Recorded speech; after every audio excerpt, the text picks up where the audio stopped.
사랑하는 주양교회 성도 여러분, 안녕하세요. 이병철 목사입니다.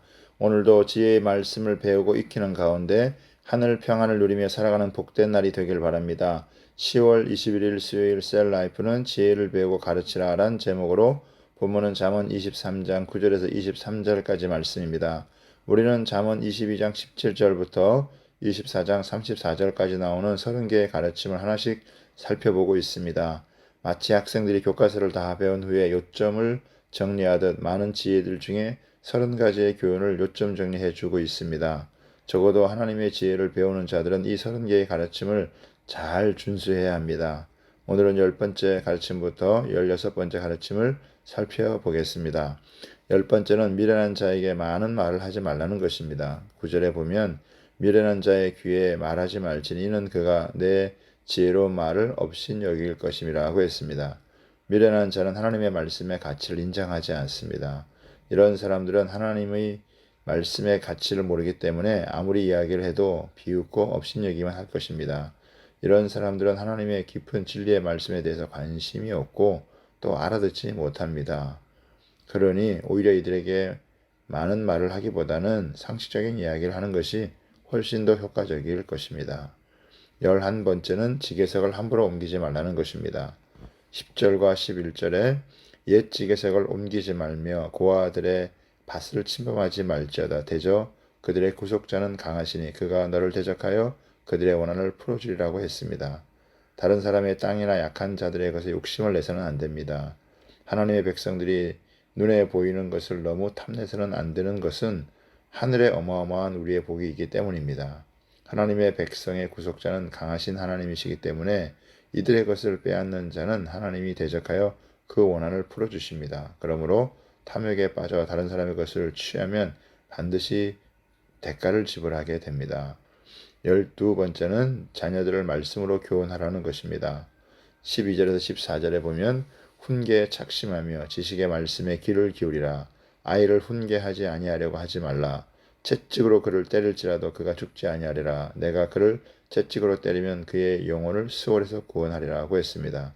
우리가 해야 할 가장 중요한 일 중에 하나는 자녀가 생명의 길로 가도록 가르치고 훈계하는 것입니다. 아직 생각이나 감정이 굳어지기 전에 하나님의 말씀으로 자식들을 확고하게 가르쳐야 합니다. 세상에서 성공하고 출세하는 것보다 자녀의 속 사람을 하나님의 말씀으로 채우는 것을 더 중요하게 생각해야 합니다. 그러려면 부모 역시 하나님의 말씀에 대한 열심을 가져야 합니다. 십계명에서 나를 사랑하고 내 계명을 지키는 자에게는 천대까지 은혜를 베푼다고 하셨습니다. 사랑스러운 자녀일지라도 그 안에 있는 죄성을 인정하고 직시해서 경계해야 합니다. 그러면 악의 뿌리를 뽑아 수월로 내려가는 것을 예방할 수 있습니다. 16번째는 부모는 자식에게 부모가 좋아하고 기뻐하는 것이 무엇인지를 알려주어야 합니다. 15절 16절에 내 아들아 만일 내 마음이 지혜로우면 곧 내 마음이 즐겁겠고 만일 내 입술이 정직을 말하면 내 속에 유쾌하리라고 했습니다. 아이들이 어렸을 때에는 누구든지 자기 하고 싶은 것을 하려고 하지만 조금 철이 들면 부모를 기쁘게 하려는 마음이 생깁니다. 부모가 무엇에 기뻐하는지 분명히 알려주는 것이 중요합니다. 공부를 잘해서 성공하는 것도 좋겠지만 마음이 지혜롭고 입술이 정직한 것을 기뻐한다는 것을 알려주어야 합니다. 부모는 자녀들이 지금 당장 성공을 잘하는 것보다 긴 미래에 하나님의 복을 받는 사람이 되게 하는 것이 중요합니다. 14번째는 악인의 형통을 부러워하지 말고 하나님을 경유하라는 것입니다. 17, 18절에 내 마음으로 죄인의 형통을 부러워하지 말고 항상 여호와를 경유하라. 정령이 내 장래가 있겠고 내 소망이 끊어지지 아니하리라고 했습니다. 하나님의 백성도 세상적으로 잘 되는 것을 부러워할 수 있습니다. 그러나 하나님 없이 형통한 것을 부러워하지 말라고 합니다. 왜냐하면 다 헛될 것이기 때문입니다.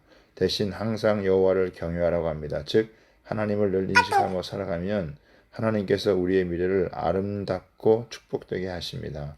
우리가 하나님을 의지할 때 하늘에서도 땅에서도 복이 임합니다. 우리의 소망이 결코 끊어지지 않게 하시는 신실하신 하나님이십니다. 15번째는 바른 길을 가기 위해 친구를 잘 사귀어야 합니다. 19절에 내 아들아 너는 듣고 지혜를 얻어 내 마음으로 바른 길로 인도할지니라.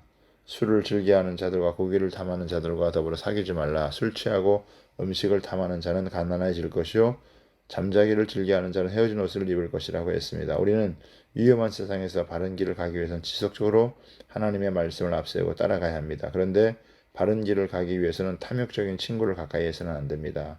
술을 좋아하고 고기를 탐하는 자들은 미래의 축복보다는 현재의 쾌락을 즐기는 자들인데 미래를 위해서 씨를 뿌리지 않으면 나중에 거둘 것이 없기 때문에 가난할 수밖에 없습니다.